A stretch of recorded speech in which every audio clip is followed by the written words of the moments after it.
rappeler que plus une maison est grande, c'est-à-dire en hauteur, plus on la construit en hauteur, plus les fondations doivent être profondes. Vous construisez une villa avec à plein sol, pas besoin de rien descendre bien bas. Et à fur et à mesure que vous voulez grandir dans les montées, dans les étages, il faut descendre. Plus un immeuble est haut, plus ses fondations sont profondes. Et ce que la vie naturelle, ce que le monde, ce que les règles de la vie nous montrent, sont tout simplement le reflet ou le parallèle de ce qui se trouve dans la vie spirituelle. Et je dirais que le spirituel, les règles du spirituel se révèlent dans les règles de la nature. Le monde naturel nous révèle beaucoup de choses sur le monde spirituel. Et ce ne sommes que là, comme il ne suffit pas des photocopies, mais comme un prolongement. Le monde matériel dans lequel nous vivons n'est qu'un prolongement des réalités spirituelles. Le monde spirituel agit sur le monde matériel. Et dans la mesure où nous construisons notre vie selon les règles spirituelles, selon les normes du monde spirituel, dans cette mesure-là, alors, nous vivons dans notre monde naturel les résultats de cette construction spirituelle. Je voudrais, ce soir, commencer par les baptêmes. Je ne sais pas comment le Seigneur va nous conduire, mais nous avons assisté à des baptêmes et j'aimerais prendre simplement 2-3 textes. Le premier texte se trouve dans l'évangile de Matthieu, vous le connaissez bien. L'évangile de Matthieu, chapitre 28. Jésus, verset 18, Jésus s'étant approché, le parla ainsi: tout pouvoir m'a été donné dans le ciel et sur la terre. Allez, faites de toutes les nations des disciples, les baptisant au nom du Père, du Fils et du Saint-Esprit, et enseignez-leur à observer tout ce que je vous ai prescrit. Et voici, je suis avec vous tous les jours, jusqu'à la fin du monde. Premier verset, allez, nous devons bouger, ce n'est pas Dieu qui bouge à notre place, c'est nous qui devons bouger, c'est nous qui devons aller. Nous ne devons pas passer notre temps à prier pour que les gens viennent, il nous est dit d'aller. Donc allez, faites, et puis allez et faire. Bien souvent encore, je dis très rapidement, nous attendons que Dieu fasse tout, alors que Dieu nous révèle dans sa parole qu'il nous donne son esprit pour que nous fassions les choses. Alors, tellement été parfois amené à dire fais confiance à Dieu dans ta faiblesse, Dieu va agir, Dieu va faire, que, excusez-moi du terme, mais je crois qu'on va penser en plein temps, c'est que bien des chrétiens sont devenus passifs, bien des chrétiens sont devenus comme liés dans leur capacité de construire leur vie ou d'aller de l'avant, et ils ont oublié ces règles élémentaires. La parole de Dieu, Jésus a dit, allez et faites. Dans l'évangile de Matthieu, également, chapitre 10, Jésus n'a jamais dit, allez prier pour que les malades soient guéris. Il n'a jamais dit, allez demander que les démons soient chassés. Il a dit, dans ma Bible à moi, allez chasser les démons, allez guérissez les malades, allez purifier les lépreux, allez ressusciter les morts. Vous avez reçu gratuitement, donnez gratuitement.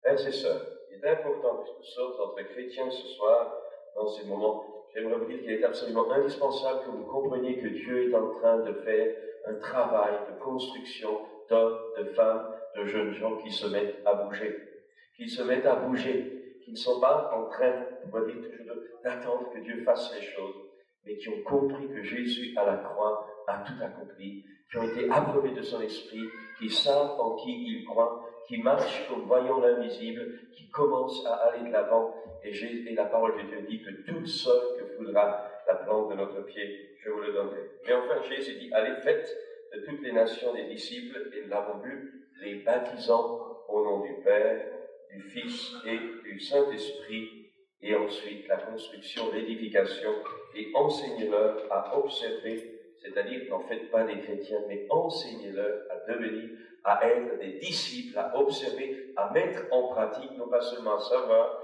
mais à mettre en pratique ce que je vous ai prescrit. Et il y a cette promesse, je suis avec vous tous les jours jusqu'à la fin du monde. Et un deuxième texte que j'aimerais également placer sur votre cœur, il se trouve dans Marc 16, au verset 15, puis il leur dit, allez par tout le monde et prêchez la bonne nouvelle à toute la création. La prédication de la parole de Dieu, dans l'évangélisation, libère la puissance de Dieu. Souvent nous cherchons Nous cherchons à ce que Dieu agisse, nous cherchons à ce que les miracles aient lieu, nous cherchons à ce que nous soyons forts. Eh bien, la clé, elle est simple. Lorsque tu prêches, lorsque tu témoignes dans l'évangélisation, tu libères l'onction dans ta vie et l'onction brise le joug qui est sur toi ou le joug qui est sur les autres. C'est absolument indispensable. Nous le voyons dans nos réunions d'évangélisation. Il y a beaucoup plus de guérison que dans nos réunions de chrétiens qui attendent que le Seigneur les guérisse. Évangélise, témoigne, dis à droite, dis à gauche ce que le Seigneur a fait pour toi. Allez, a dit Jésus, prêchez celui qui croit, prêchez la bonne nouvelle à toute la création. Jésus l'a dit, nous allons le voir, vous recevrez une puissance et vous serez mes témoins à Jérusalem, en Judée, en Samarie, à Toulouse, en Afrique et jusqu'aux extrémités de la terre.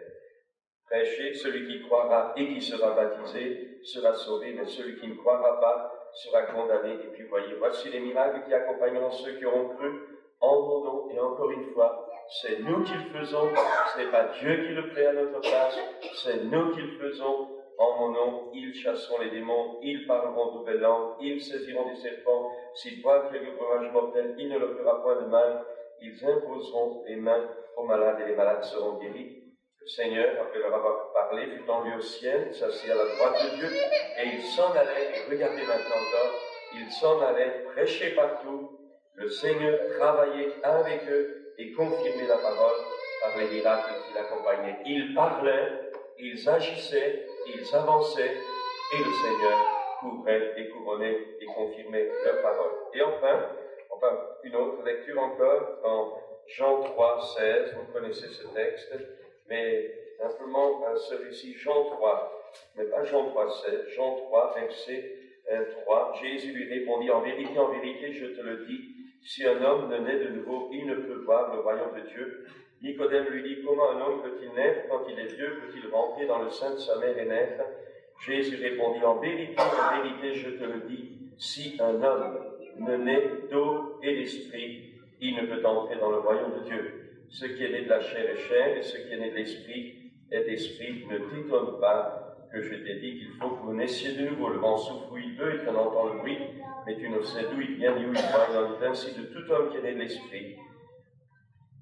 Nicodème lui dit, comment cela peut-il se faire? Jésus dit, tu es le docteur d'Israël, et tu ne sais pas ces choses. En vérité, je le dis, nous disons ce que nous savons, et nous rendons témoignage de ce que nous avons vu. Mais le verset que j'aimerais surtout mettre sur votre cœur, là, c'est Jésus répondit, en vérité, je te le dis, si un homme ne naît d'eau et d'esprit, il ne peut entrer dans le royaume de Dieu. Et enfin, le dernier texte dans le livre des Actes, au chapitre 1er, où Théophile, je parlais dans mon premier livre de tout ce que Jésus a commencé de faire, et puis après qu'il eut souffert, il leur apparut vivant, et leur en donna plusieurs preuves, se montrant à eux pendant 40 jours, en parlant des choses qui concernent le royaume de Dieu. Comme il se trouvait avec eux, il leur recommanda de ne pas s'éloigner de Jérusalem, mais d'attendre ce que le Père a promis, et ce que je vous ai annoncé, leur dit-il, car Jean a baptisé d'eau, mais vous, dans peu de jours, vous serez baptisés du Saint-Esprit. Et vous savez que quelques 10 jours après, eh bien, le jour de la Pentecôte, eh bien, alors qu'ils étaient là, tous assemblés dans la prière, tout à coup il vint du ciel un bruit comme celui d'un vent impétueux, et il remplit toute la maison où ils étaient assis. Des langues semblables à des langues de feu leur apparurent séparées les unes des autres, et se posèrent sur chacun d'eux, et ils furent tous remplis du Saint-Esprit, et se mirent à parler en d'autres langues, selon que l'Esprit leur donnait de s'exprimer. Je continue, au bruit du lieu, la multitude accourut, et elle fut confondue parce que chacun les entendait parler dans sa propre langue. Ils étaient dans l'étonnement, la surprise, ils disaient les uns aux autres, voici ces gens qui parlent, ne sont-ils pas tous galiléens? Comment les entendons-nous dans notre propre langue à chacun, dans notre langue maternelle, etc., etc. Alors Pierre se présenta avec les 11, éleva la voix et leur parlant en ces termes, hommes juifs et vous tous, qui séjournez à Jérusalem, sachez ceci, et prêtez l'oreille à mes paroles, ces gens ne sont pas ivres, comme vous le supposez, car c'est 9 heures du matin, mais c'est ici ce qu'a dit le prophète Joël, dans les derniers jours, dit Dieu, je répandrai de mon esprit sur toute chair, vos fils et vos filles prophétiseront, vos jeunes gens auront des visions, et vos vieillards auront des songes, oui, sur mes serviteurs et mes servantes, dans ces jours-là, je répandrai de mon esprit, et ils prophétiseront.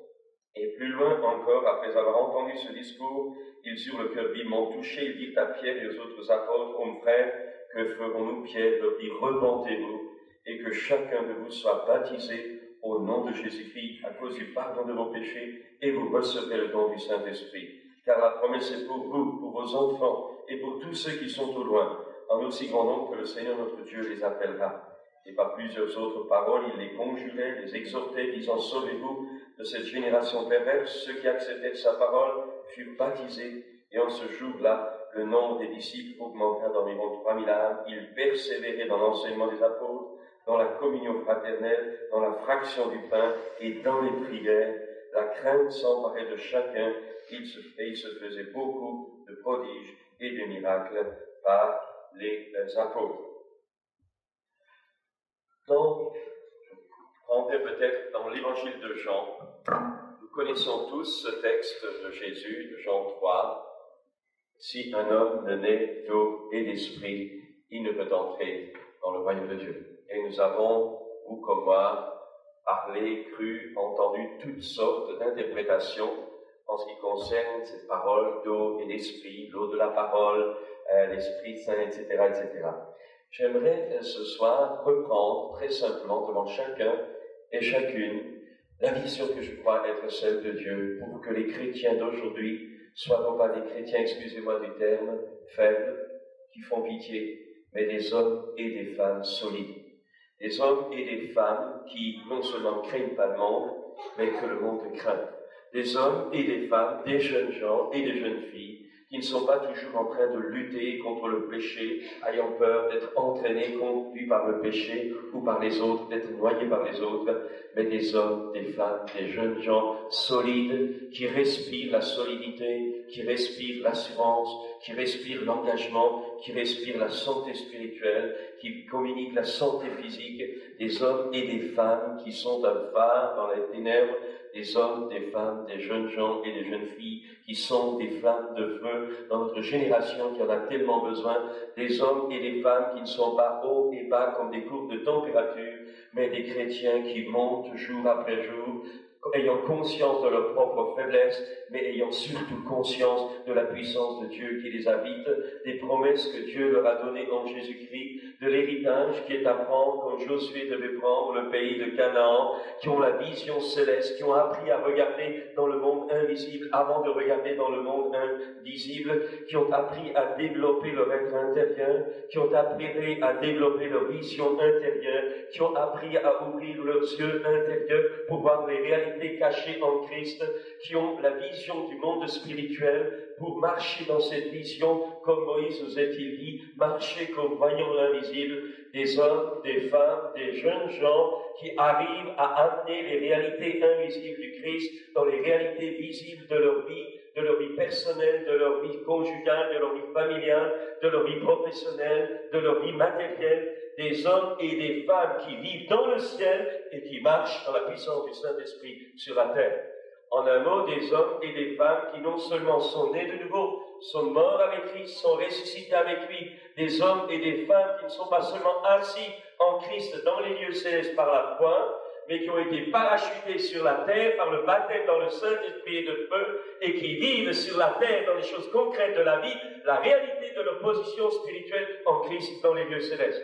Il est absolument indispensable que chaque croyant de nos jours puisse non pas seulement croire qu'il est assis en Christ dans les lieux célestes, mais qu'il vive cette position dans les lieux célestes, dans les réalités de chaque jour, sur notre planète, là où Dieu nous a placés. Nous sommes non seulement des lumières dans le Seigneur, mais nous sommes également, au travers de nos vies, des membres, au travers desquels des canaux, au travers desquels la puissance de Dieu doit descendre, au travers desquels la réalité du Dieu vivant doit se manifester au travers de nous. En un mot, notre personnalité doit littéralement être immergée dans la puissance du Saint-Esprit. Nous ne sommes pas des robots du Saint-Esprit, nous sommes des hommes et des femmes conscients, marchant dans la communion du Saint-Esprit et ayant l'écoute du Saint-Esprit, suivant l'écoute du Saint-Esprit, nous agissons alors en âme et conscience, avec dans notre intelligence renouvelée, apprenant les pensées de Dieu qui sont bien souvent au-delà de nos pensées.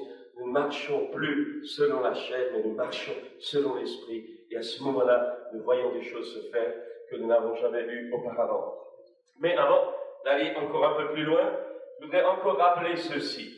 Dans les eaux du baptême auxquelles nous venons d'assister, bien souvent, on se rend compte, le grand problème qu'on rencontre dans la fragilité de certaines vies chrétiennes qui n'arrivent pas à se développer ou qui, à un moment donné, dans leur ascension, sont comme bloqués un fil à la patte, eh bien, il y a souvent, la cause vient soit d'un manque de compréhension à la base, soit tout simplement, c'est que le cheminement, c'est que la façon dont ils sont entrés dans le royaume de Dieu n'est pas complète, n'a pas été réalisée pleinement dans sa puissance.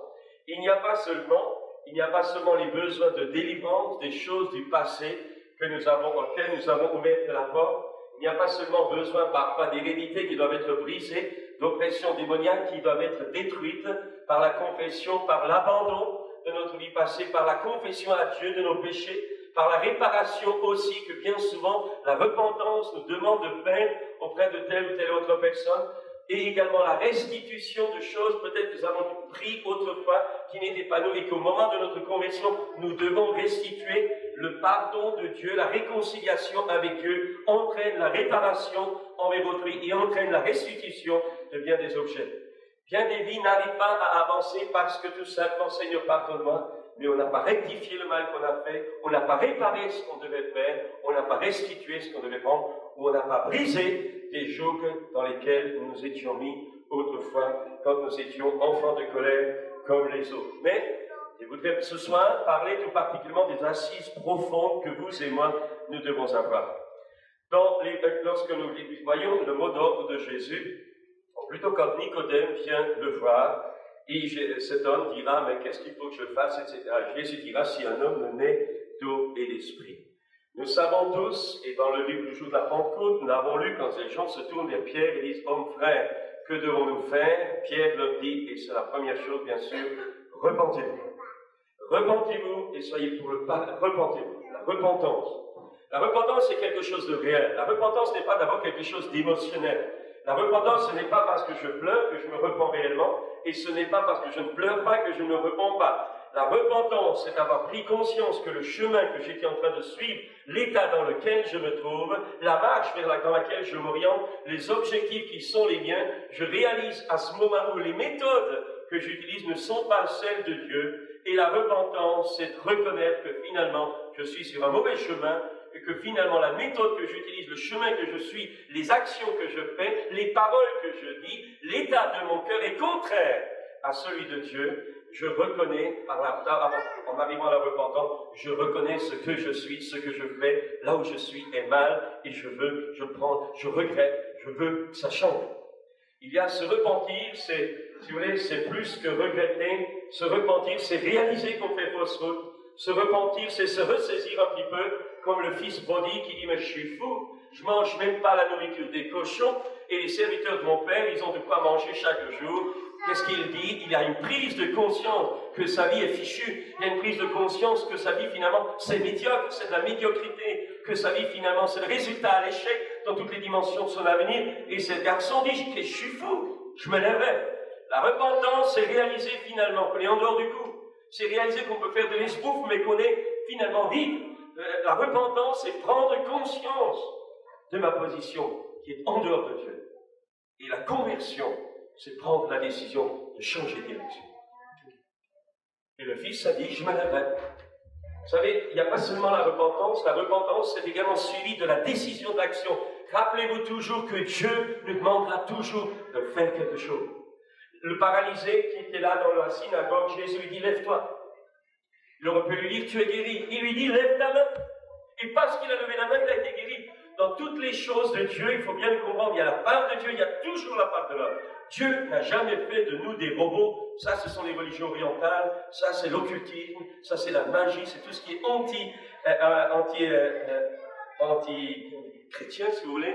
Mais la marque de Dieu, c'est toujours développer votre personnalité. La marque de Dieu, c'est de vous amener dans l'Esprit de Dieu à votre pleine maturité, à votre plein développement, pour que dans ce développement en Christ, vous soyez cet homme, cette femme parfait en Christ, qui puisse être heureuse, parce que la vocation pour laquelle vous êtes fait dans le plan de Dieu arrive à son plein épanouissement. Mais, ce que je voudrais dire ce soir, c'est c'est ceci, la repentance, repentez-vous, est quelque chose de vital. Et je dirais quelque chose que nous avons besoin d'apprendre dans ces temps de la fin. La repentance est souvent quelque chose qui manque. Nous avons souvent une belle musique, une belle atmosphère, une belle joie. Nous sommes gentils, nous accueillons les gens, nous leur disons que Jésus nous aime, nous disons que Jésus nous aime, nous nous décarcassons, nous donnons de l'argent, nous donnons de la nourriture, nous aidons à droite, nous aidons à gauche, et nous pensons que par ces choses, nous gagnons les âmes à Jésus-Christ. Mon témoignage personnel, c'est que les gens que j'ai aidés le plus, c'est ceux-là qui m'ont fait parler le plus après. Mes amis, là on pourrait vous en parler. Je voudrais simplement dire que l'amour pratique, l'amour altruiste, l'amour social, n'est pas ça qui amène quelqu'un à la conversion. Bien sûr, il y a toujours des exceptions. Bien sûr qu'il y a toujours des moments où vous aidez quelqu'un, il est touché. Mais la réalité, c'est que l'Église de Jésus-Christ n'est pas faite d'hommes et de femmes, n'est pas fait un club social où ils trouvent à manger, où ils trouvent à boire, où ils trouvent du secours, où ils trouvent l'amitié, où ils trouvent tout cela. Ce sont des choses qui doivent exister. Mais ceux qui les amènent à la réalité du Christ, c'est la repentance. C'est la prise de conscience par l'action du Saint-Esprit de la réalité que leur vie est en dehors de Dieu. Repentez-vous, dit Pierre. Repentez-vous. Et je voudrais vous dire quelque chose. Parfois, nous avons des gens qui sont guéris aux réunions. Des gens, on prie pour eux, ils sont guéris, l'onction du Seigneur est là, ils s'en vont, leur vie ne change pas. Lui, des gens être délivrés de puissance démoniaque quelques semaines après, des mois, ils n'ont pas voulu lâcher telle ou telle chose quand le démon revient. Je me rappelle une fois de cette personne un jour. Quand on sait que la peau, elle a des boursouflures, et on nous a appelé, c'était d'ailleurs une erreur de téléphone, on a appelé une autre église, je me suis retrouvé dans cette famille, et le père, famille, c'était une famille catholique, et le mari avait le cancer, des boules énormes dans le dos. Et on lui a expliqué la guérison divine, etc. Toute la famille buvait cela parce que cet homme était condamné. On a prié avec lui, 2 jours après, toutes ses boursouflures s'étaient dégonflées. Cet homme a retrouvé ses forces, a recommencé à sortir. C'était une résurrection pratiquement d'entre les morts.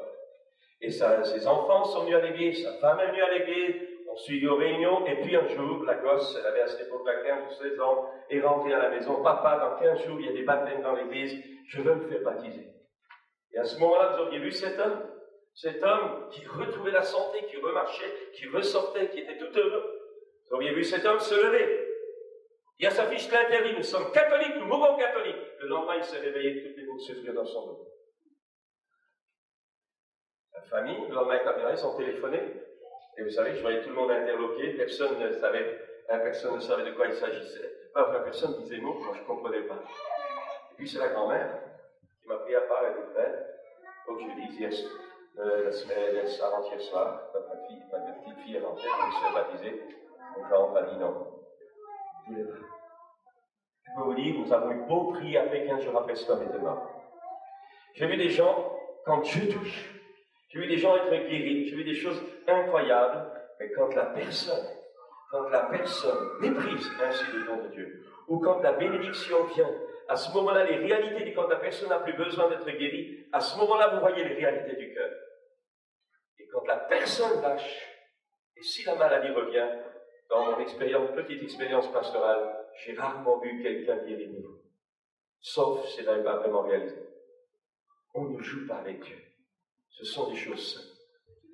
Ce que j'aimerais surtout dire également, c'est que la repentance, c'est pas simplement avoir reçu une guérison. La guérison peut être le moyen par Dieu de nous alerter, de nous montrer qu'il est vivant, de nous montrer que Dieu est capable de tout, que Dieu peut faire infiniment plus que ce que nous demandons, pensons, qu'on peut en venir de sa part. Mais chacun d'entre nous devons arriver à un moment où nous regrettons le mal que nous avons fait. Nous regrettons le mal que nous sortons dans notre nature de péché. Il va y avoir un moment où nous en avons marre de nous-mêmes et que nous acceptions profondément de demander pardon à Dieu. Je pose la question, êtes-vous devenu chrétien simplement parce que vous avez été guéri? Ou est-ce que avez-vous connu, à un moment donné dans votre vie, avez-vous connu la repentance? Avez-vous eu ce que la Bible appelle la conviction de péché? Avez-vous réalisé que tel que vous étiez bon pour l'enfer? Je me rappelle quand Dieu m'a appelé, c'était dans un culte, je sortais des boîtes de nuit, c'est pour faire plaisir à ma mère, je ne rentre pas dans les détails. J'ai assisté à un culte, et là tout à coup, il y a eu un parler en langue de mon père, et puis une personne a interprété cela, et c'était une parole en langue prophétique. Et j'ai entendu ces paroles, toi qui es ici ce matin dans ce lieu, tu as telle et telle chose dans ta vie. Je dis, tiens, on parle à quelqu'un qui a le même problème que moi. Et puis ça continue, la parole, tu as fait ça, tu as fait ça, tu as fait ça. Toute ma vie, alors, je t'écoute. Mes amis, vous savez, j'étais un bagarreur, je n'aurais jamais fait avoir ce genre de réaction. Mais à ce moment-là, j'ai su non seulement que Dieu était là, mais je suis toujours là. J'étais perdu. Ça ne s'explique pas. Ce n'est pas les théories, ce n'était pas les prédications, ce n'était pas m'en mettre plein la tête. À ce moment-là, j'ai su que j'étais perdu. Et je me rappelle toujours cette voix qui est une prophétie qui disait simplement ces paroles. Je t'ai appelé, Dieu te dit qu'il t'a appelé plusieurs fois. Chaque fois tu as dit non. Chaque fois tu as endurci tes oreilles. Mais aujourd'hui, c'est la dernière fois que je t'appelle. Vous savez, dans notre théologie évangélique pleine d'amour qui finalement ne devient pas du tout efficace, quand on dit à quelqu'un que oui, Dieu, c'est la dernière fois qu'il t'appelle, je ne sais pas, après Dieu appellera jusqu'à la dernière seconde de votre vie de mort. Je ne crois pas.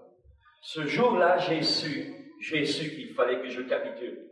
J'ai su que je ne pouvais pas tenter Dieu. J'ai su que je ne pouvais pas jouer encore avec Dieu. Plusieurs fois, Dieu m'avait affamé. J'ai été perdu dans la neige. Il m'a rattrapé à moitié mort. Alors que je m'endormais dans la neige en pleine montagne à Oron, la station de ski. Et bien là, en étant plein dans le coma, au fond de mon cœur, Dieu m'a parlé, m'a dit, un jour je serai prédicateur de l'évangile. Je n'étais même pas converti. Dieu m'avait guéri, mais je n'étais pas converti. Et ce n'est que des années plus tard. Mais ce matin, ce dimanche matin, j'avais joué, j'avais vécu dans la paix, j'avais fait toutes sortes de saletés. Et j'avais joué, je savais dans mes examens, je priais, Dieu répondait. Et en même temps, je savais que je devais lui donner ma vie. Et ce matin-là, Dieu m'a dit, c'est la dernière fois que je t'appelle. Ce sera pour toi, ce sera fini pour toujours. Et j'ai su, à ce moment-là, bagarreur, vautré dans le péché, j'ai su ce matin-là que si je ne cédais pas, c'était fini pour moi. Et je crois que pour chaque être humain, à un moment donné, il y a un temps. Et la Bible dit, ne laisse pas passer Dieu pendant qu'il est là. Pendant qu'il est là, prends-le. Pendant qu'il est là, touche-le. Et je vous dis ce soir, pendant que Jésus est là, touchez-le. Vous ne savez pas de quoi demain est fait. Et là, j'ai capitulé. J'ai cédé. La panique m'a pris parce que je savais que j'étais fini. C'est là que j'ai discuté, pas rentrer dans la détail, j'ai dit, Seigneur, si. Et la personne répondait à haute voix par la voix prophétique. Me répondait à toutes les questions que je posais. Je suis sorti de là cassé. Je suis revenu, je vivais en communauté avec des amis africains. À Grenoble, j'étais changé. Les copains ne comprenaient pas. Nous faisions des booms de 14-15 jours, jour et nuit. Aller dans les boîtes de nuit, jouer au poker, etc. Changé, je ne pouvais plus. Mais vous savez ce qui a changé ma vie? C'est que je savais que si je jouais, je serais perdu pour toujours. Maintenant, nous avons une génération de chrétiens. Dieu fait parce qu'il veut au bout. Comme on ne peut pas en vouloir à Dieu parce qu'il est invisible, on en veut aux chrétiens ou aux pasteurs. Tellement facile de projeter sur eux. Et j'aimerais dire ce soir que la repentance sous-entend la crainte de Dieu. Sous-entend la crainte de Dieu. Dieu n'est pas notre petit copain. Jésus n'est pas notre petit copain. Jésus est le Seigneur qui a donné sa vie en rançon sur la croix pour chacun et chacune d'entre nous. Et quand on a compris ça, quand on a compris qu'on était voué à l'enfer, quand on a compris que la malédiction de Dieu a frappé le Christ à la croix, quand on comprend que le juste se sauve avec peine, quand on comprend que c'est la grâce de Dieu qui permet qu'on puisse être sauvé, alors on ne discute plus. On ne discute plus. On indique. La repentance, c'est la reddition totale de toute notre vie. Non pas pour que Dieu nous bénisse, non pas pour que Dieu nous donne quelque chose, non pas pour que Dieu nous donne une bonne profession, non pas pour que Dieu nous donne de réussir dans la vie, mais parce qu'on a compris qu'on était perdus, et qu'on a compris que Dieu est un feu des moments, et qu'on a compris que Dieu est saint, et qu'aucun de ceux qui ne sont pas saints ne pourront pénétrer dans le royaume de Dieu. On a compris qu'on était perdus. Frères et sœurs, chers amis ce soir, avez-vous compris un jour dans votre vie que vous étiez perdus? Perdu veut dire perdu. Il n'y a pas de purgatoire. Il n'y a pas la main de quelqu'un qui me passe la main dans le dos et qui me dit ça va bien, fais confiance au Seigneur, il est bon. Perdu, c'est perdu. Et perdu non pas à cause de Dieu, à cause de la dureté de Dieu, comme c'est fait, mais perdu à cause de mes péchés, à cause de ma maladie. Enfant de colère lié à Satan, sous la domination de Satan. Regardez le mal que vous et moi nous avons fait dans notre vie. Regardez le mal que vous avez fait aux autres. Regardez autour de vous, regardez tout notre passé chargé, et vous voudriez qu'on aille au ciel, c'est impossible. Le châtiment, le salaire du péché, c'est la mort. Malheureusement, quand vous regardez le monde chrétien maintenant, très peu, on vient à Jésus, donne ta vie à Jésus, c'est formidable. Tu recevras le Saint-Esprit, tu seras heureux, ça marchera, tu seras un battant, tu gagneras, c'est formidable, tu fais tout par Christ qui fortifie. Mais la base manque, la repentance de nos péchés. Et le message du Christ, qu'est-ce qu'il a dit? Allez prêcher, prêchons la repentance en son nom. La repentance. Et le mot d'ordre de Jean-Baptiste était au départ, repens-toi. Le mot d'ordre de Jésus était repens-toi. Le mot d'ordre des apôtres était repens-toi. Le mot d'ordre du jour de la Pentecôte était repens-toi. Repentez-vous, repentez-vous. Vous savez, avec Dieu ne marchons pas. C'est la reddition totale. Je vais dire quelque chose encore d'autre. La vraie repentance qui entraîne la reddition totale, c'est accepter de perdre tout ce qu'on aime. Accepter de lâcher tout ce à quoi on est attaché, même des choses qui nous semblent légitimes, même des choses qu'on estime que les autres ont droit, peut-être que légalement, normalement, nous avons droit, mais devant Dieu, nous n'avons plus aucun droit, nous acceptons volontairement de renoncer à tout par amour pour Christ. Jésus a dit, si quelqu'un aime mon père, son père, sa mère, sa femme, ses enfants, plus que moi, il n'est pas digne de moi. Jésus va même plus loin de dire, si quelqu'un n'aime pas son père, s'il n'aime pas sa mère, s'il n'aime pas sa femme, s'il n'aime pas, c'est pas la haine méchante. C'est une histoire de priorité. Et vous savez, maintenant, on dit, mais tu es chrétien, que d'abord tu t'occupes de ton mari, d'abord tu t'occupes de ta femme, d'abord de ta famille, d'abord de ceci, d'abord de cela. Ensuite, tu as 5 minutes, tu iras à l'église comme tu peux, etc. J'aimerais vous dire, les gens n'ont pas compris la repentance. Parce que quand on a réalisé qu'on était perdu, on réalise que notre bouée de sauvetage, c'est Christ. Et notre vie, ce n'est plus telle ou telle priorité. Notre vie, c'est la personne de Christ. Les amis, avez-vous compris cela? Repentez-vous. Convertissez-vous. Changez de route. Alors là encore, c'est le deuxième problème. Pourquoi y a-t-il tellement de chrétiens peu solides? Parce qu'ils attendent que Dieu les convertisse.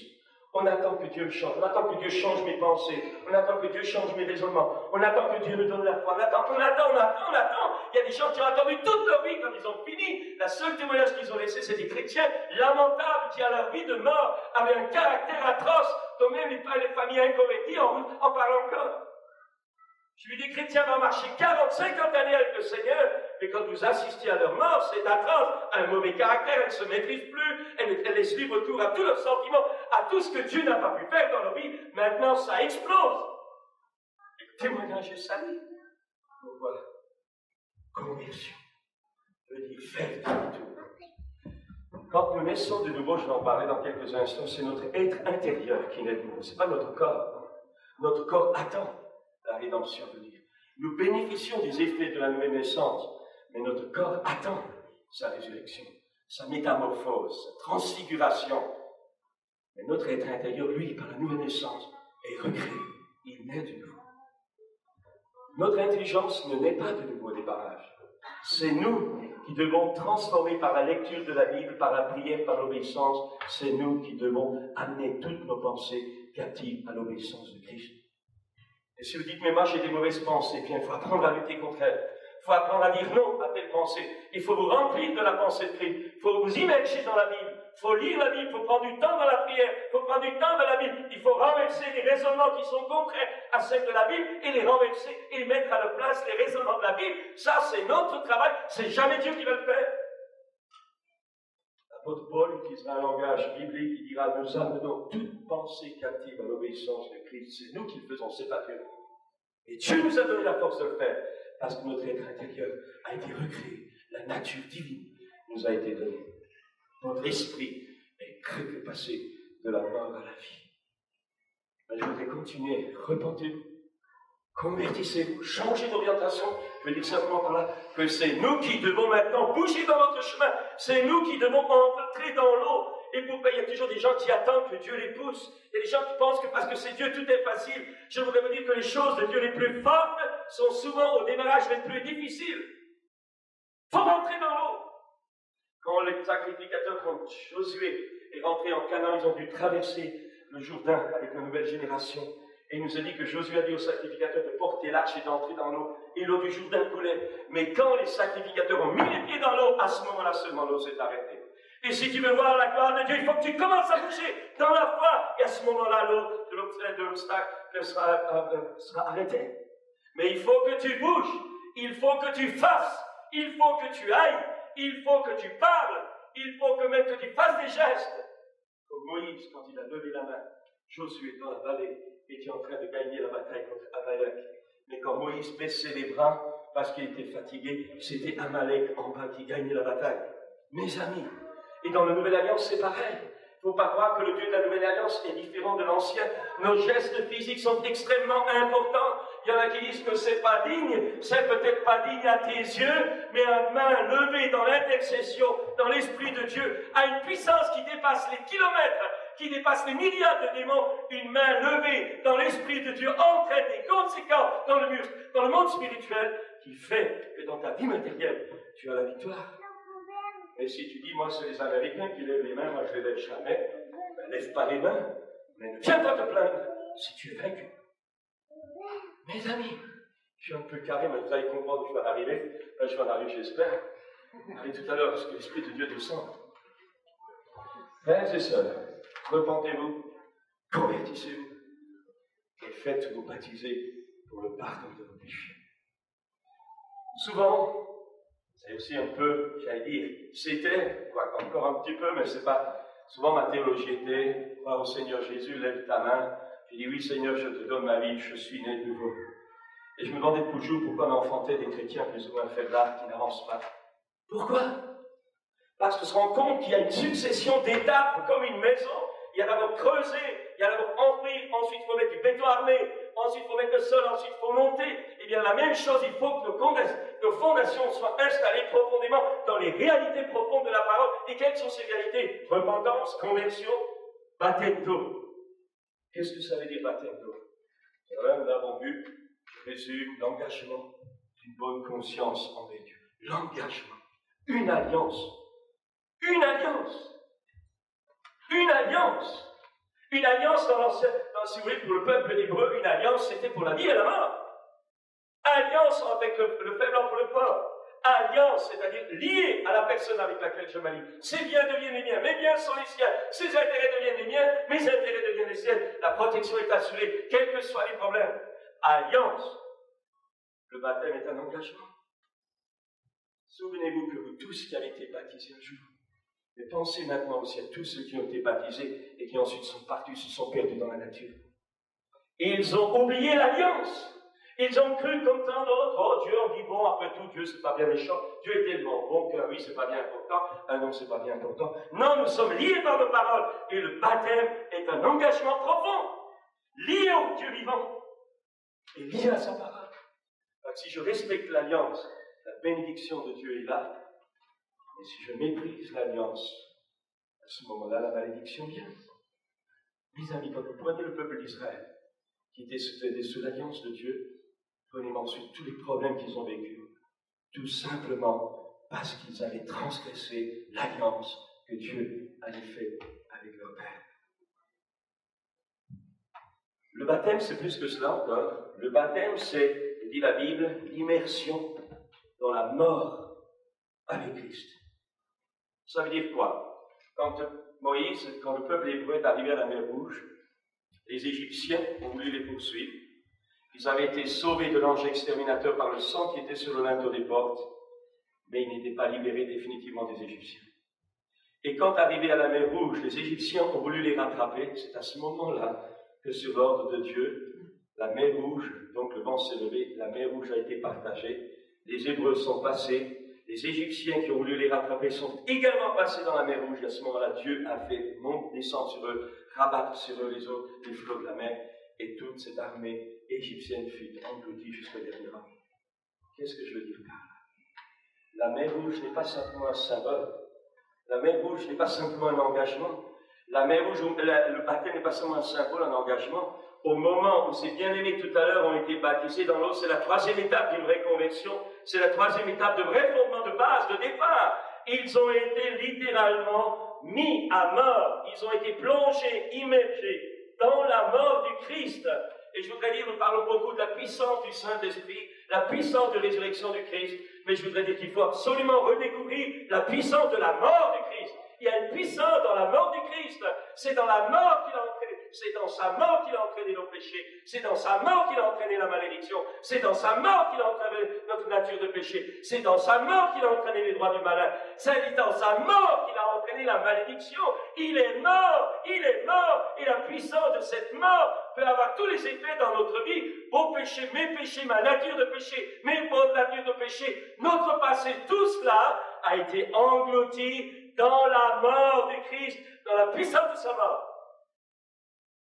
Et quand le diable attaque, qu'est-ce qui se passe? Les Égyptiens sont revenus. Si les Hébreux étaient restés de l'autre côté, la mer Rouge, ils auraient été rattrapés et pris. Et quelqu'un qui sait, quelqu'un qui connaît l'enseignement, repentez-vous, faites-vous baptiser pour le pardon de vos péchés, et qui ne franchit pas ce pas-là, j'aimerais vous dire, quelle que soit la théologie que vous pouvez chercher, bibliquement, vous n'avez aucune garantie totale par rapport à la protection du diable contre votre vie. C'est pour cette raison, parce que derrière les Égyptiens, il faut voir maintenant la figure spirituelle des démons, du diable qui veut vous empêcher, qui a voulu empêcher les Hébreux de partir. Il fallait les arrêter. Et la mer Rouge a été enfin la délivrance définitive. Et j'aimerais vous dire qu'au travers de la mort, avec Christ dans les eaux du baptême, c'est la délivrance définitive par rapport au malin. Prendre un exemple. Souvent, nous voyons les candidats au baptême, une semaine, 15 jours avant les baptêmes. Ça devient tout fou. Des maris ou des femmes qui deviennent complètement désazimutés. Des pensées d'impureté qui viennent. Des bagarres à la maison. Des bagarres dans le corps. Des maladies qui ne soupçonnaient pas. Toutes sortes de contrariétés qui viennent parce que le moment de baptême approche. Pourquoi? Parce que le baptême est quelque chose de vital. C'est la séparation définitive avec Satan. C'est la mort au péché, la mort au monde et la mort à Satan et la mort au démon. Et le diable ne veut pas qu'on aille jusque-là. La foi, son engagement ne l'inquiète pas. Ça vous explique tous ces troubles? Et combien de candidats au baptême qu'on voit dans les jours qui précèdent? C'est la panique. Je ne sens pas, j'ai peur. C'est l'incrédulité qui vient. Ils avaient été touchés, maintenant ils ne croient plus en rien. Pourquoi? Mais parce que les démons existent, parce qu'ils viennent comme un essaim sur des miels. Ils veulent qu'on aille, ils veulent nous empêcher d'aller jusque-là, parce que le baptême, c'est la mort de Satan. C'est la mort à Satan pour toujours. Mes amis, ce soir, je ne pose pas seulement la question, croyez-vous en Jésus? Je ne pose pas seulement la question, avez-vous été repenti? Je ne pose pas seulement la question, vous êtes-vous converti? Est-ce que votre repentance a été suivie d'un changement de vie? Mais je dirais plus loin, est-ce que vous avez obéi à la vision céleste de la parole de Dieu qui dit, celui qui croira et qui sera baptisé sera sauvé? Vous savez, alors on fabrique une théologie, on dit que le brigand à la croix a été sauvé alors qu'il n'a jamais été baptisé. Mais j'aimerais vous dire que le salut du brigand est un salut au rabais. Un salut au rabais. Un salut au rabais parce qu'il avait raté toute sa vie. Mais nous ne travaillons pas seulement pour notre vie, nous travaillons pour l'éternité. Et ce que nous voulons, c'est entrer dans le plein héritage, dans l'éternité. Nous ne voulons pas seulement être sauvés, mais nous voulons être couronnés de gloire et d'honneur comme le Fils. Et le brigand sur la croix, il a raté. C'est au dernier moment, comme au travers d'un dernier porte de sortie, qu'il a pu échapper à la damnation éternelle, mais les récompenses, la gloire, etc. Il y aura beaucoup de choses qu'il n'aura pas. Alors les chrétiens disent que le brigand n'a pas été baptisé. Ah, moi, je n'ai pas besoin de me faire baptiser. Ça, c'est pas sûr. Ce n'est même pas sûr, c'est faux. Parce que Jésus a dit, celui qui croira et qui sera baptisé sera sauvé. Mes amis, ce soir, y a-t-il parmi nous des personnes qui ne sont pas baptisées? Alors, je voudrais vous dire, tant que vous n'êtes pas passé par là, votre fondation est branlante. Et vous n'avez aucune promesse de Dieu pour votre vie, pour l'avenir. Parce que dans cette réel, parce que Dieu nous montre le chemin d'une construction solide. Celui qui croira et qui sera baptisé sera sauvé. Mais je continue. Il y a d'autres choses à dire, mais Jésus dira à Nicodème, je suis un homme de nez, d'eau et d'esprit. Et je voudrais crier quelque chose que bien souvent nous n'avons pas conscience. Parle aux chrétiens cet après-midi. Nous avons dit que l'eau de la parole, ça c'est pas écrit comme ça dans la Bible, c'est écrit d'eau et d'esprit. Ça, c'est notre interprétation théologique. Mais ce que j'aimerais vous montrer n'a pas le temps dans l'Ancien Testament, quand Ézéchiel est entré dans l'eau, L'eau est l'image du Saint-Esprit. Mais l'eau est une réalité matérielle. Et dans bien des moments, l'ablution, avant d'entrer dans le temple, dans le Saint, il fallait se laver. L'eau était importante. Et Jésus dit, si quelqu'un veut entrer dans le royaume des bois, par l'eau, il faut qu'il... Pardon, dans Jean 3,16, je ne me rappelle plus. Jésus dira, si un homme ne naît d'eau, ils ont été plongés dans l'eau. Ça fait partie de la nouvelle naissance. Ça ne communique pas l'esprit selon la tradition catholique, mais ça fait partie du processus, de la fondation de base d'une vraie maturité chrétienne plus tard. Né d'eau et d'esprit, nous allons voir. Vous savez, avons souvent raccourci là aussi. Crois au Seigneur Jésus et tu seras sauvé. Il y a tout le reste qui va avec. Et vous avez des gens qui lèvent leurs mains, vous les regardez vivre, regardez Marie vivre, les enfants n'ont pas du tout envie d'être chrétiens. Il y a des chrétiens dans nos églises, quand vous demandez aux enfants, c'est une horreur. C'est une horreur. Ils prennent la Sainte Seine, ils chantent des cantiques, ils tapent dans les mains, mais quand vous regardez la vie, il n'y en a pas. Il y a une bonne tradition ecclésiastique. Pourquoi? Parce que le processus de fondation profonde n'y est pas. Il n'y a pas eu une réelle repentance, ou il n'y a pas eu ensuite une réelle conversion, et il n'y a pas eu ensuite l'intégration par l'eau, dans l'eau qui ne met d'eau, dans la mort du Christ, union dans sa mort. Il n'y a pas eu d'engagement profond dans la mort, dans la puissance de mort du Christ. D'où est l'esprit? D'où est l'esprit? Alors la porte de l'eau nous entraîne dans la réception de l'esprit. Mais là encore, j'aimerais dire quelque chose. Ce n'est pas la nouvelle naissance. On en parle parce que nous sommes tellement matraqués entre les doctrines des évangéliques et les doctrines du plein évangile, dont le baptême du Saint-Esprit à la conversion. Et nous, les pentecôtistes, ou les plein évangile, nous disons, les apostoliques, nous disons, on recevait le baptême du Saint-Esprit après la conversion. Alors on a fait des tranches. On a fait des tranches. Des tranches. Mais j'aimerais vous dire que la construction de l'immeuble vivant de Dieu, que Dieu veut que nous soyons, ça ne c'est pas des tranches, c'est des fondations qui se tiennent en une seule vérité. Ce que je voudrais crier ce soir, c'est que la repentance, la conversion, le baptême d'eau et la réception du Saint-Esprit sont des choses à la fois différentes, complémentaires, mais une seule réalité pour le départ de notre vie chrétienne. Et je vais encore dire quelque chose. Le travail de Dieu dans ma vie, qui m'amène à la conversion, qui m'amène d'abord à la repentance, qui me conduit à, moi j'accepte d'obéir à la vision céleste, de me soumettre à la parole, et bien ensuite dans les eaux du baptême, ce travail de l'esprit continue à agir. Et quand je sors de l'eau, il y a tout un travail qui est déjà fait. Mais j'aimerais crier encore que ce n'est pas tout le travail de base, ce n'est pas tout le travail du départ. Je sors de l'eau, ses frères sont sortis de l'eau, unis dans la mort, unis maintenant dans l'esprit de la résurrection, car nous avons été ensevelis avec lui par les eaux du baptême.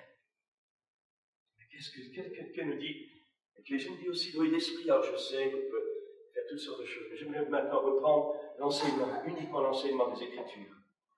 Qu'est-ce qu'il dit Jésus? Qu'est-ce que dit Jean-Baptiste? Merci bien. Qu'est-ce qu'il dit Jean-Baptiste? Que dit Jean-Baptiste quand il présente Jésus? Moi, je vous baptise d'eau, mais lui vous baptisera de Saint-Esprit et de feu. Et vous recevrez quand le jour de la Pentecôte, quand les hommes voient ce miracle de l'effusion du Saint-Esprit des langues de feu, quand ces hommes et ces femmes voient la réalité surnaturelle du royaume de Dieu être là sur ses disciples, ils les entendent parler en langue, alors ces gens-là sont convaincus. Pierre ne leur dit pas, soyez moches, vous savez, Dieu est bon, il vous pardonne. Non, Pierre dit, ce Jésus que vous avez crucifié, il entraîne une repentance. La prédication de Pierre doit amener la repentance. Ce Jésus que vous avez crucifié, et nous l'avons tous crucifié une fois quelque part. Jésus dit, ce Jésus que vous avez crucifié, Dieu l'a souverainement, et c'est lui maintenant qui répand le Saint-Esprit. Alors ces gens-là disent, qu'est-ce qu'il faut qu'on fasse? Et regardez bien cette vérité biblique, pas de nos théologies, mais biblique. Repentez-vous, soyez baptisés pour le pardon de vos péchés, et vous recevrez quoi? Le don du Saint-Esprit. Et comment?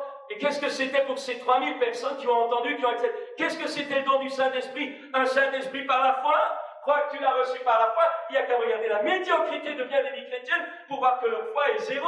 Ils n'ont pas cet esprit auquel il faut avoir. Mais quand Pierre leur dit, vous recevrez le don du Saint-Esprit, il parlait de la même réception de la Pentecôte. Il parlait de la même réception de l'Esprit de Dieu qui devait venir avec puissance qui venait de descendre sur les disciples et qui veut descendre sur tous ceux qui suivent le travail de cette fondation de base. Vous recevrez le don du Saint-Esprit. Vous savez, maintenant, on a bien arrangé les choses. Moi, j'ai le Saint-Esprit par la foi. Moi, je suis exaucé par la foi. C'est vrai qu'il y a une foi. Non pas pour remplacer la foi, la réalité par la foi, mais la foi nous conduit à l'expérience de ces réalités. Et ce soir, je vous pose la question, avez-vous reçu le Saint-Esprit quand vous avez cru? Avez-vous vécu l'expérience du Saint-Esprit? Je n'ai pas le temps de vous parler, mais les termes grecs sont très clairs. Ce n'est pas croire au Saint-Esprit. Comme Paul dit, avez-vous reçu le Saint-Esprit? Avez-vous fait l'expérience de la réalité de l'effusion du Saint-Esprit? C'est ça la Bible. On présente le baptême du Saint-Esprit comme quelque chose de supplémentaire pour lequel il faut choquer. Mais non, ça faisait partie du démarrage de base.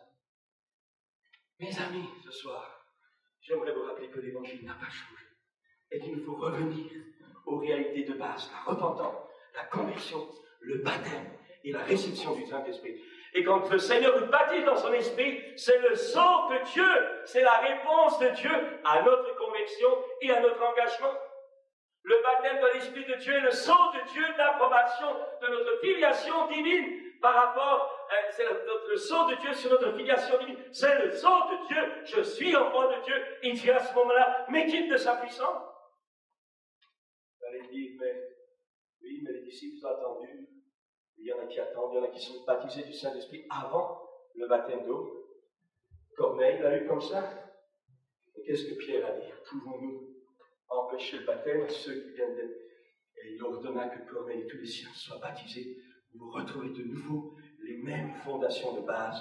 Repentance, conversion, baptême, réception du Saint-Esprit, le don du Saint-Esprit, qui n'est pas une réception par la foi. Certaines personnes disent, je pense que je l'ai reçu, je sens quelque chose. Mais non, la puissance de Dieu viendra. Et Jésus, dans le livre des Actes, a dit, attendez à Jérusalem jusqu'à ce que je vous envoie ce que le Père a promis. Vous recevrez une puissance. Et quand on regarde aujourd'hui la puissance des occultistes, des magiciens, des sorciers, des devins, et quand on regarde la faiblesse du chrétien, mais on se dit, c'est Satan qui est certainement plus grand que Dieu. Alors vous avez tous crié, mais non, c'est pas vrai. Alors pourquoi sommes-nous si faibles? Mes amis, la puissance de Dieu, c'est pas de la rigolade. Dieu, c'est l'Esprit de Dieu n'est pas la sentimentalité, c'est la puissance de Dieu. Le Saint-Esprit, c'est Dieu.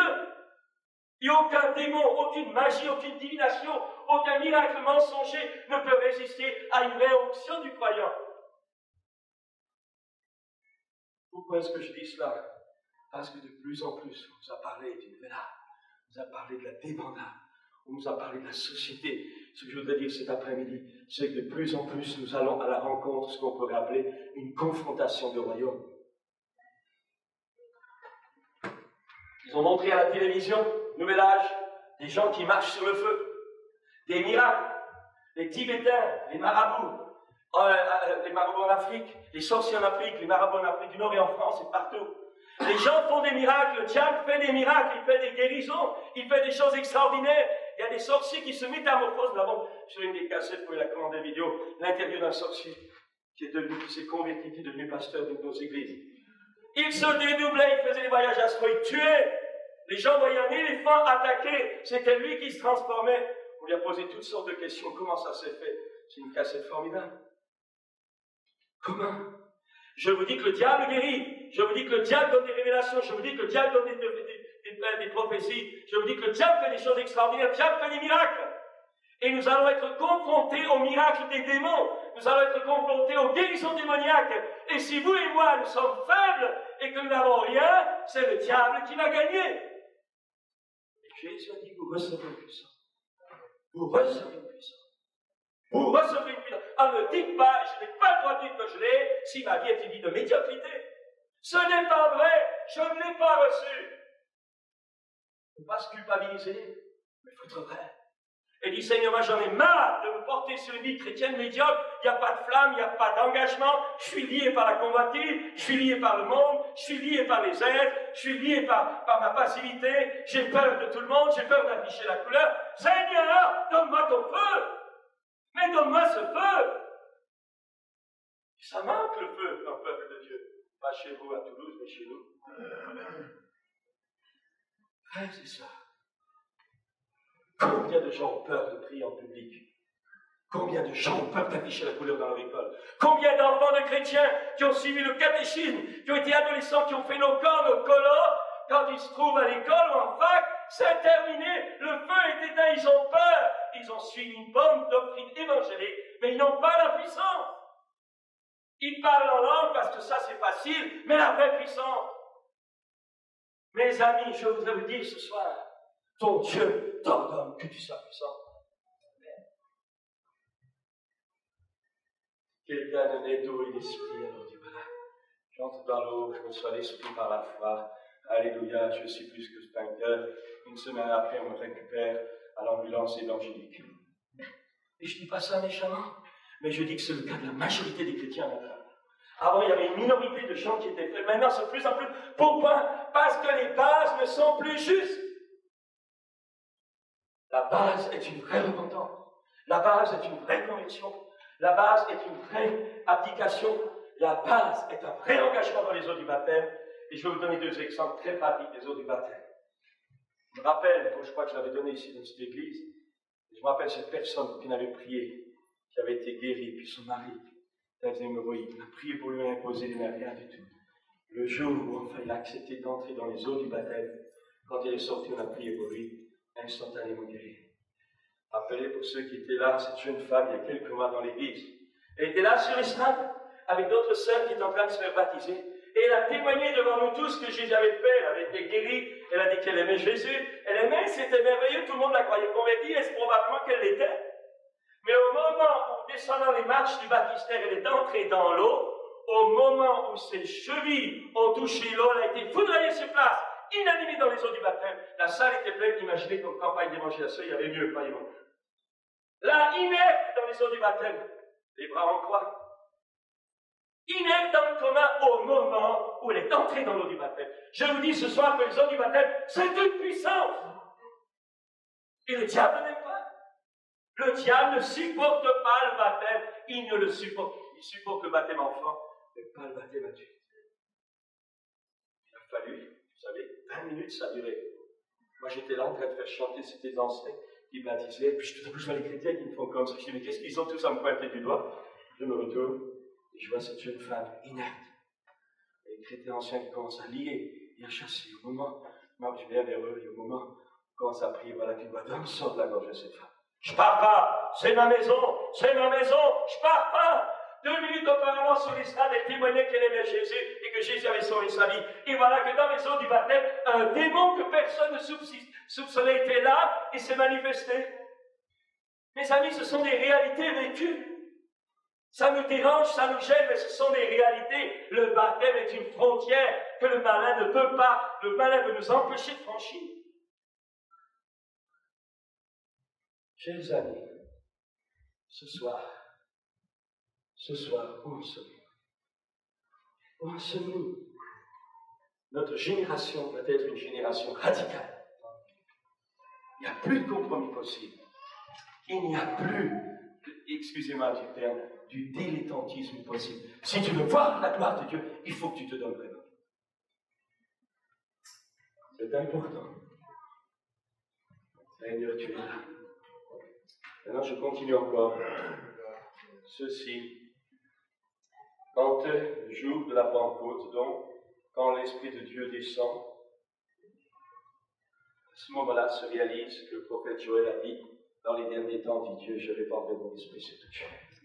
Et à ce moment-là, quand ils reçoivent l'Esprit, et je terminerai par ce troisième aspect, à ce moment-là, ils sont prêts à quoi faire? À partir jusqu'aux extrémités de la terre.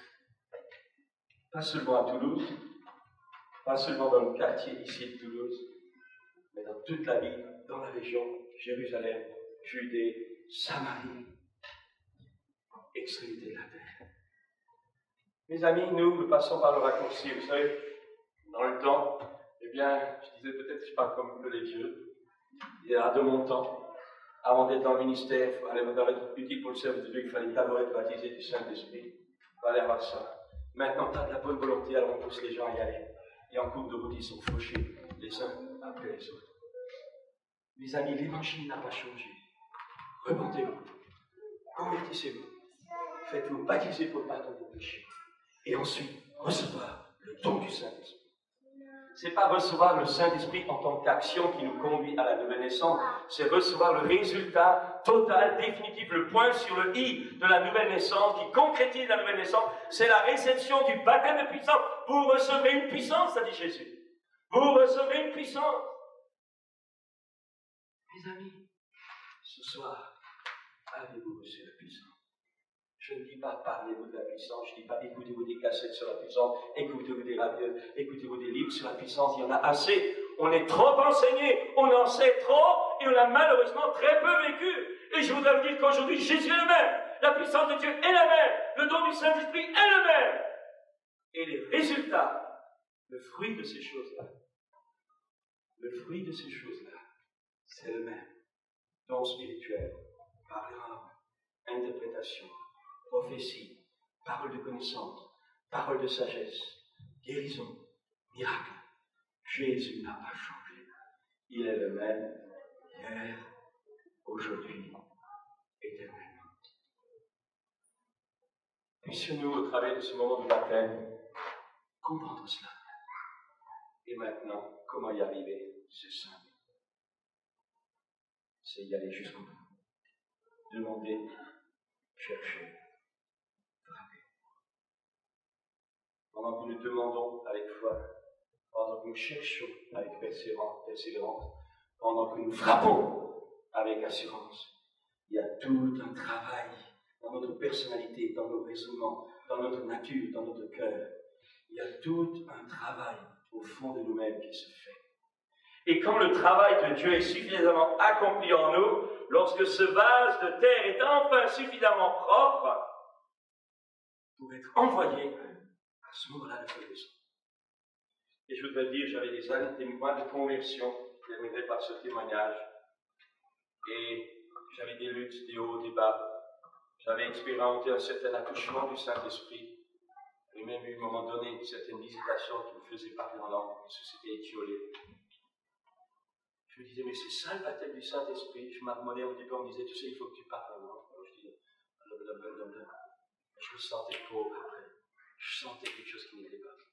Je sentais que c'était ça. Je dis, si c'est pour ça que j'ai renoncé au monde, ça valait vraiment pas la peine.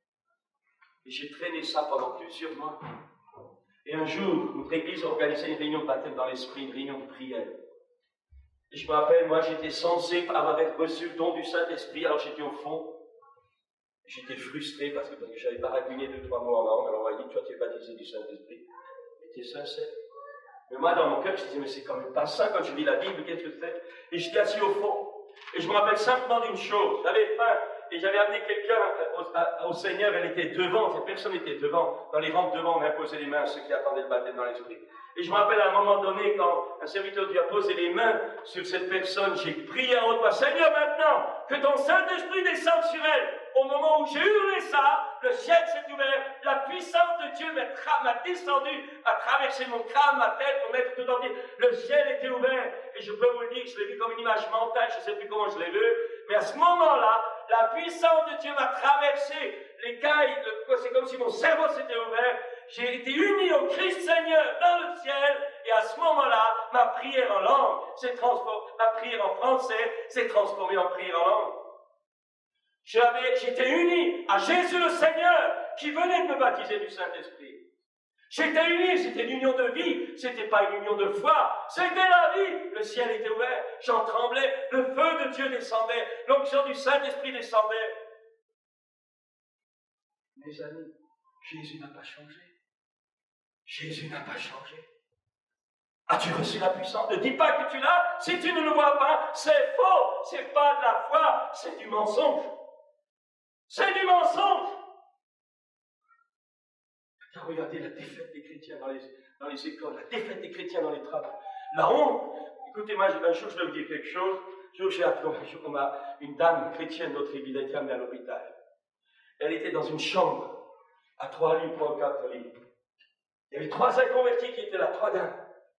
Et quand j'arrive, ma blonde chrétienne qui faisait des louanges, des cantiques, qui chantait au Seigneur tous les dimanches, elle était là, elle pleurait dans son lit. Et je voyais ces 3 femmes inconverties la consoler et l'exhorter. Mais je dis, mais c'est, excusez-moi du terme, mais c'est dingue, j'ai dit, c'est le monde renversé. C'est les païens qui exhortent maintenant les chrétiens. Alors que ça doit être l'inverse. Alors qu'on est toujours nous entendre nous gémir, nous devons aller au secours de ceux qui gémissent parce que nous avons la puissance. Frères et sœurs, ce soir je fais un appel à votre sens de la vérité, pas votre doctrine. La doctrine, il faut maintenant la mettre à l'eau, au panier, excusez-moi du terme. C'est pas que je suis contre la doctrine, mais la doctrine cache une mascarade de manque de réalité du Christ en nous. Et le Saint-Esprit est une personne. Le Saint-Esprit amène la puissance. Connais-tu le Saint-Esprit? Connais-tu la personne du Saint-Esprit? Je ne dis pas connais-tu Dieu. Quand on écoute des chrétiens, ils parlent à Dieu, ils l'appellent Jésus. Jésus, c'est mon Père. Père, c'est Jésus. Le Saint-Esprit l'appelle Jésus. Une confusion mentale. Pourquoi? Parce qu'ils ne connaissent pas. Parce qu'ils ne connaissent pas. Ils disent des choses qu'ils ne connaissent pas. Jésus, c'est pas le Père. Le Père n'est pas Jésus. Le Saint-Esprit n'est pas Jésus. Et le Saint-Esprit n'est pas le Père. Frères et sœurs, avez-vous eu la révélation dans votre communion avec Dieu de la Trinité en un seul Dieu?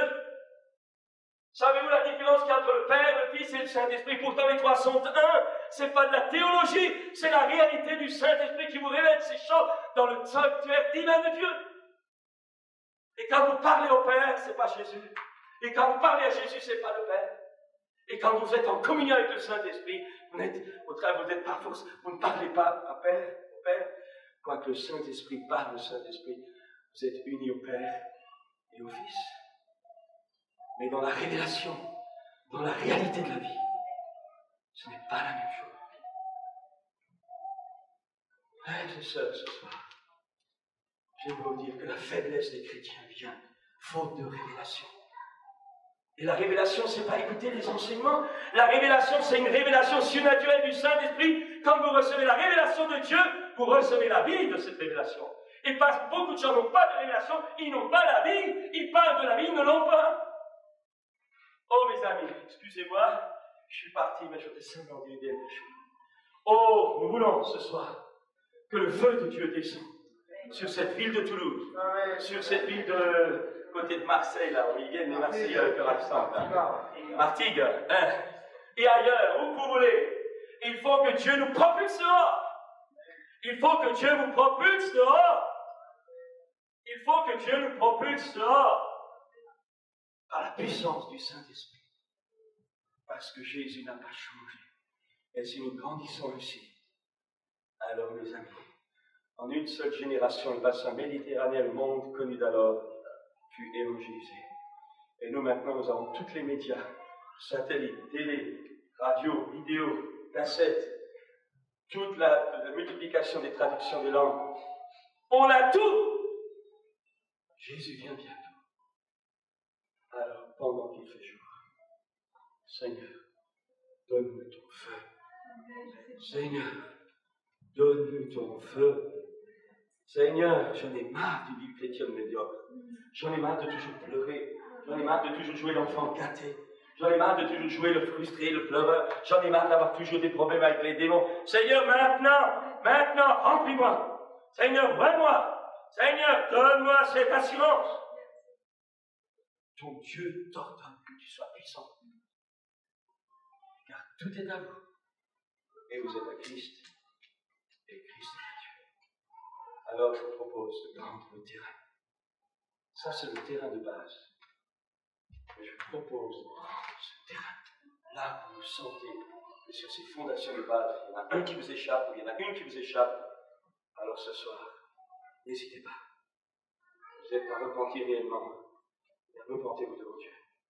Prenez du temps devant Dieu, demandez-lui pardon, déchirez votre cœur, jeûnez s'il le faut, si votre cœur est trop dur. Ensuite, prenez la décision de changer de direction, là où jusqu'à présent vous n'avez jamais voulu le faire. Vous savez, pendant des années, j'ai cru que les chrétiens ne comprenaient pas. Alors je leur expliquerai, je faisais des cours, des séminaires, des enseignements. On avait chaque samedi, il avait des réunions pour je pensais qu'ils ne comprenaient pas. Vous savez quel était mon plus grand désastre? C'est un jour où j'ai compris qu'ils connaissaient, mais qu'ils ne voulaient pas. Ils ne veulent pas. Vous ne l'avez pas voulu, a dit Jésus. On dit qu'on ne peut pas. On dit qu'on peut pas. En réalité, au fond, au plus profond de notre subconscient, il y a un refus de lâcher. Il y a un refus de lâcher. Je ne peux pas. Ça veut dire en langage clair, je ne veux pas. Et moi, je te dis ce soir, si tu veux voir la gloire de Dieu, il faut que tu veuilles te crucifier, renoncer à toi-même. Et Dieu, alors, la joie que tu connaîtras, l'onction qui t'habitera te fera oublier largement la petite paille que tu as voulu lâcher au Seigneur. Mes amis, ce soir, regardez votre terrain. Repentance, conversion. N'êtes-vous pas baptisé d'eau encore? Alors qu'est-ce que vous attendez encore de l'eau dans le baptistère? Qu'est-ce que vous attendez? Vous allez dire, je n'ai pas de conviction, mais ce n'est pas une histoire de conviction, c'est une histoire d'obéissance. Obéis. Tu dis, mais je n'ai pas la conviction d'obéir. Alors je peux te dire, tu es un inconverti. Tu es un gars, tu es une femme qui est désobéissante. Tu n'auras jamais de conviction, forcément pour les choses qui sont écrites noir sur blanc dans la Bible, mais obéis, et tu verras la gloire de Dieu. Obéis, ça on n'aime pas. Notre génération permissive, si tu as envie, tu peux me chercher du pain, si tu as envie, tu peux poser le couvert, si tu as envie. On a élevé toute une génération, si tu as envie, et on n'aime plus la discipline. Mais j'aimerais vous dire, si tu acceptes la discipline de Dieu dans ta vie, la puissance de Dieu descendra. Aucun doute là-dessus. Obéis, apprends à obéir. Tu n'as peut-être jamais fait dans ta vie. Eh bien, c'est le moment de commencer.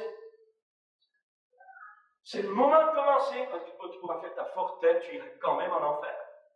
Tu pourras pleurer, tu vas voir tous les prêtres, tous les pasteurs, tous les curés que tu veux. Tu iras en enfer et j'irai en enfer si je n'obéis pas. La désobéissance est aussi coupable, dit Dieu, que la divination. Mes amis, mais seulement pour obéir, il faut que je sache, et il faut que je sache que lorsque j'obéis à Dieu, il me donne infiniment plus que ce que je lui demande. Et je voudrais dire ce soir que l'obéissance, c'est la porte de toutes les richesses de Dieu. Ça coûte de lâcher, mais ensuite, vous le regrettez jamais. Vous savez, avant d'être dans les eaux du baptême, le diable aussi, j'étais dans le vestiaire, je me changeais, je disais, mais qu'est-ce que tu fiches dans cette galère? Mais qu'est-ce que tu fiches avec ces gens-là? Mais t'as rien à voir avec ces bons vieux arts, là. Au dernier moment, alors que Dieu m'avait touché, mais quand je suis rentré dans l'eau, quand j'ai été immergé, alors des tonnes sont tombées de mon crâne, de mes épaules, je suis sorti de là, j'étais sauvé. Ce soir, veux-tu ça? Veux-tu ça? Et puis enfin, baptême de Saint-Esprit et de feu, les deux, ça fait partie du même cadeau. Une facette et l'autre, la même pièce. Les langues de feu, c'était la manifestation visible de la réalité du feu dans le baptême du Saint-Esprit. Ce soir, ne vous retirez pas en arrière. Osez saisir ce soir ce moment. Vous ne serez plus jamais la même. Vous gagnerez des âmes.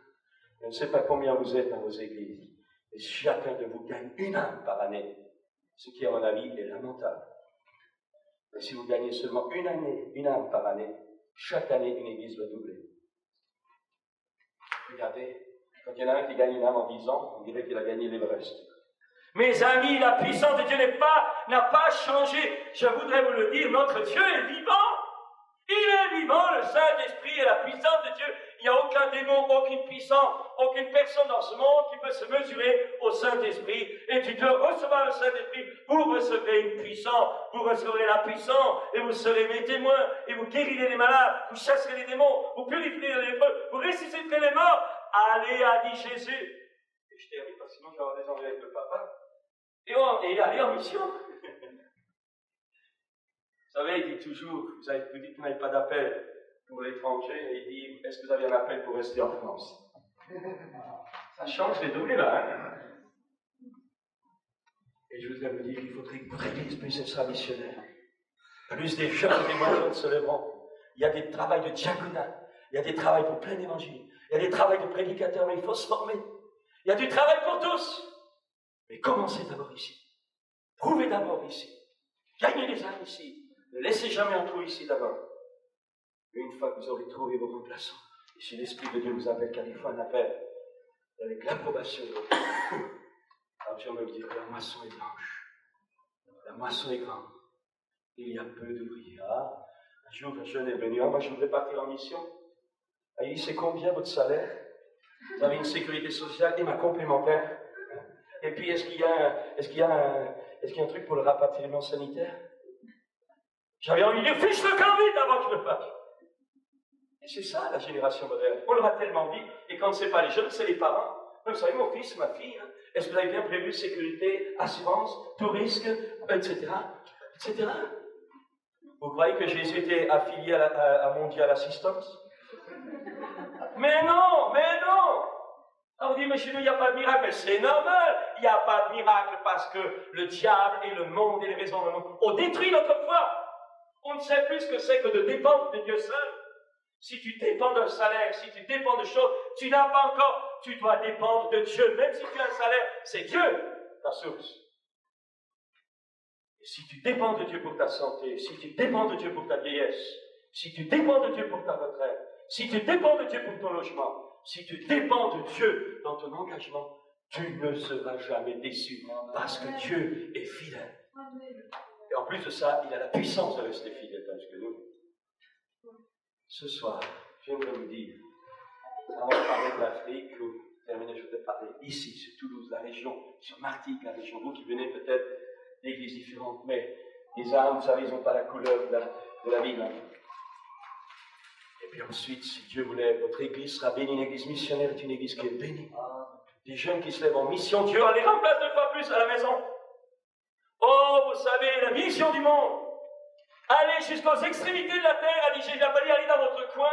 Il n'a pas dit bagarrez-vous dans la même ville pour qu'il y ait 36 églises qui se marchent sur les pieds. Il n'a pas dit ça. Il n'a pas dit ça. Il n'a pas dit ça. Il a dit allez, jusqu'aux extrémités de la terre. Et il y a des endroits, il n'y a pas un prédicateur.